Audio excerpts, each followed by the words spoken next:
हमारे देश में कहावत है कि अपराधी की कोई जाति नहीं होती है, लेकिन जैसे ही कोई अपराध घटित होता है तो हमारे देश के राजनीतिक पार्टी के जो नेतागण हैं उस अपराधी की सबसे पहले जात को ढूंढ कर निकालते हैं, क्योंकि उसी जात के आधार पे उनको अपनी राजनीति चमकाना है। दोस्तों नमस्कार, हमारा नाम योगेश शुक्ला है और आप इस समय निष्पक्ष संदेश देख रहे हैं। दोस्तों आपको बता दें, जो अभी हमने कहावत कहा कि हमारे देश में कहावत है कि अपराधी की कोई जाति नहीं होती है, ये सच बात है। अपराधी किसी भी जात किसी भी धर्म का हो सकता है, लेकिन आप लोग देखते होंगे कि इस समय हमारे देश में एक चलन चला है कि अपराध की बात बाद में होगी, पहले उसकी जात की बात होगी कि इस जात के लोग ज़्यादा अपराध करते हैं, वर्चस्ववादी हैं, प्रभुत्ववादी हैं, ये लोग ऐसा सदैव करते आए हैं। इस तरह की बातें राजनीतिक पार्टी के नेतागण आप लोग देखते होंगे कि अपने भाषण अपनी रैलियों में ऐसी बातें करते रहते हैं। तो आपको बता दें, विशेष जानकारी दे दें कि उत्तर प्रदेश में इस जात की राजनीति करने वालों पर बहुत सख्ती से कार्रवाई की जाएगी, इस पर रोक लगा दी गई है। अभी जब मैं वीडियो बना रहा हूँ मंडे को 22 तारीख को, इस पे 20 तारीख को शनिवार को उत्तर प्रदेश के कार्यवाहक मुख्य सचिव दीपक कुमार ने इस पर आदेश जारी कर दिया है। उन्होंने कहा है कि जाति के आधार पर समाज को जो बांटा जा रहा है ये समाज के लिए बहुत घातक है, नासूर है।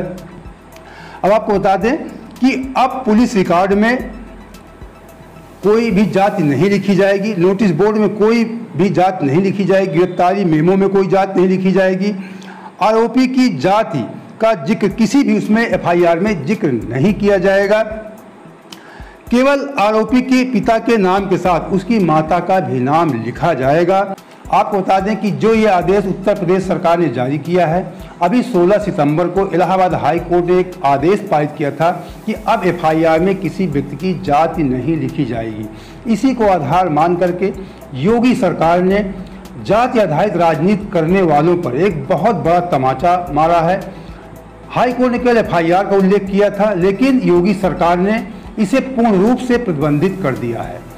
अब जात के आधार पे कोई भी कार्यक्रम उत्तर प्रदेश में नहीं होंगे। अगर आप अपनी गाड़ी पे भी जाति लिखते हैं तो आपकी गाड़ी का चालान कर दिया जाएगा। कोई जात के नाम से स्टिकर बैनर कुछ भी लगा तो उसको हटाया जाएगा। आप बताते हैं सोशल मीडिया पर इस समय बहुत ज़्यादा एक जोर चलता था कि फला जाति फला धर्म, इस तरह तमाम बातें चलती, आप लोग देखते थे, पढ़ते थे। अगर आपने सोशल मीडिया पे किसी जात की निंदा कर दी या जातिगत कोई टिप्पणी कर दी या जाति का बढ़ावा भी कर दिया तो आपके खिलाफ सख्त एक्शन होगा, कार्रवाई होगी और आपके ऊपर एफआईआर भी होगी। इस सोशल मीडिया पर भी बैन लगा दिया उत्तर प्रदेश सरकार ने। कस्बों शहरों में आप लोग देखते थे कि बड़े बड़े बैनर होल्डिंग लगाई जाती थी कि आज फला समाज का फला जाति का सम्मेलन है। तो इस तरह के जो भी होल्डिंग या बैनर या बोर्ड लगे हैं सभी को तत्काल प्रभाव से हटा दिया जाएगा। ये पुलिस प्रशासन को आदेश है कि तुरंत ऐसे बैनर पोस्टरों को हटाया जाए। और गाड़ियों पर यदि आपने कुछ भी लिखा है, ठाकुर साहब, पंडित जी, जाटव जी या कुछ भी आपने लिखा है तो तुरंत आपकी गाड़ी का चालान कर दिया जाएगा। और आपको बता दें ये आदेश क्यों हाई कोर्ट ने पारित किया। अभी ये कुछ दिन पहले की बात है कि हरियाणा से बिहार कुछ गाड़ियां पकड़ी गई थी शराब की तस्करी को लेकर के। हरियाणा से बिहार शराब आ रही थी जिसमें कुछ लोग पकड़े गए थे। उन लोगों को जात के आधार पे एफआईआर की गई थी कि ये फला जाति का है, फला जाति का है। तो इसलिए हाई कोर्ट ने इस पर नाराज़गी जाहिर की कि ये जाति लिखना हमारे समाज के लिए बहुत ही कलंक है। हाई कोर्ट ने टिप्पणी किया, कहा कि यह प्रथा कानूनी गलत है जो संवैधानिक नैतिकता को कमज़ोर करती है, लोकतंत्र के लिए एक गंभीर बीमारी है। ऐसी टिप्पणी high court Allahabad high court ने किया। तो इसी को आधार मानते हुए अब योगी सरकार ने इस पे बहुत सख्ती से कदम उठा लिया है। यहाँ तक आपको बता दें योगी सरकार ने कहा है कि जाति आधारित अगर कोई राजनीतिक पार्टी रैलियाँ भी करती है तो उस पर भी प्रतिबंध होगा। यानी जाति के नाम पे आप कुछ भी नहीं कर सकते हैं। जाति का उल्लेख केवल एक मुद्दे पे होगा SC/ST एक्ट के आधार पे। अगर किसी के ऊपर SC और ST एक्ट लगता है तो उस स्थिति में जाति का उल्लेख किया जा सकता है। ये केवल एक मुद्दे पे छूट है, बाकी सारे मामलों पे जाति का नाम लेना बहुत बड़ा गुनाह होगा। अगर आपकी ऐसी प्रवृत्ति है तो आप अपनी प्रवृत्ति बदल दीजिए। किसी को जाति से आप संबोधित भी नहीं करेंगे, आप अपनी जाति अपनी गाड़ियों में नहीं लिखेंगे, या जाति के नाम पर कोई कस्बा, शहर, गांव में कहीं पर भी कोई बैनर आप नहीं लगाएंगे कि हमारी जाति का सम्मेलन है, हम फला जाति के हैं। तो इस समय चलन बढ़ गया था कि हम फला जाति के हैं, हम ये कर देंगे, वो कर देंगे। आप लोग ये देखते थे कि विशेषकर यूपी बिहार में ऐसा ज़्यादा होता था, हमारे उत्तर प्रदेश कुछ ज़्यादा ऐसा चलन बढ़ गया था। तो ये जात की राजनीति पे लगाम लगाने के लिए योगी सरकार ने सख्त कदम उठाया है। और इस समय आप लोग देख रहे थे कि विशेष करके राहुल गांधी जी और अखिलेश यादव जी या चंद्रशेखर आज़ाद जो नगीना के सांसद हैं, ये लोग अक्सर जात की ही बात किया करते थे।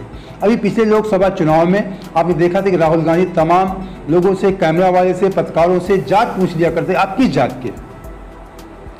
अखिलेश यादव खुलेआम एक अपना फार्मूला चला रहे हैं, पीडीए, पिछड़ा दलित अल्पसंख्यक। और आप लोग अक्सर देखते होंगे कि नगीना सांसद चंद्रशेखर आज़ाद भी जाति आधारित टिप्पणी किया करते हैं, जाति आधारित सम्मेलन भी किया करते हैं। तो ऐसे सम्मेलनों पे, ऐसे रैलियों पे योगी सरकार ने रोक लगा दिया है कि क्योंकि आप ये भी बता दें, भारतीय जनता पार्टी सिर्फ हिंदुत्व की राजनीति करना चाहती है।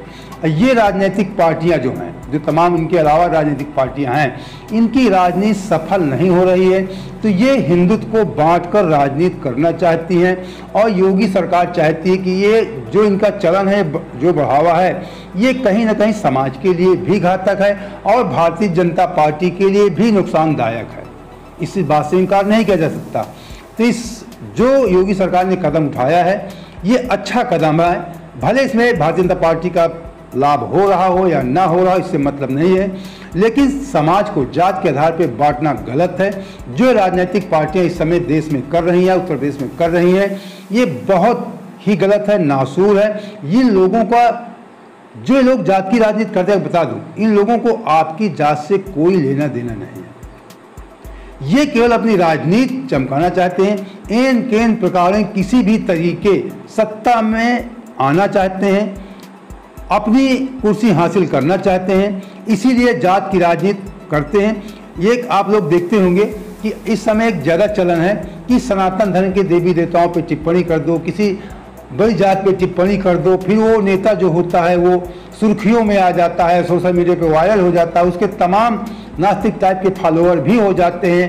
तो ये चलन बहुत ख़राब है कि किसी जात को गाली दे करके, हिंदी देवी देवताओं को गाली दे करके केवल आप राजनीति करना चाहते हैं, अपने वसूल आप नहीं बताना चाहते। आपसे पहले भी तमाम महापुरुष हुए हैं जो बगैर जाति का सहारा लिए समाज को एक डोर में बांधने का प्रयास किया है, और ये प्रयास किया है कि समाज विघटित न होने पाए और समाज से भेदभाव भी हट जाए।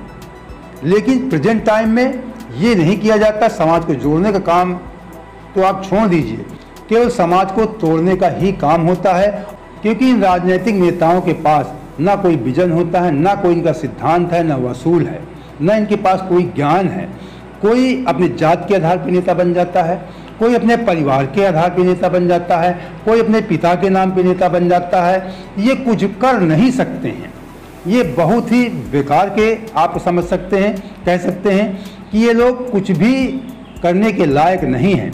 इसीलिए जात का सहारा लेते हैं, कभी देवी देवताओं का सहारा लेते हैं, उसके आधार पे अपनी राजनीति चमकाना चाहते हैं। अगर इनके मन में समाज के प्रति, आपके प्रति सच्ची श्रद्धा होती कुछ करने के लिए, समाज को जोड़ने के लिए, समाज को उठाने के लिए, तो एक कतई धर्म का सहारा या जात का सहारा नहीं लेते।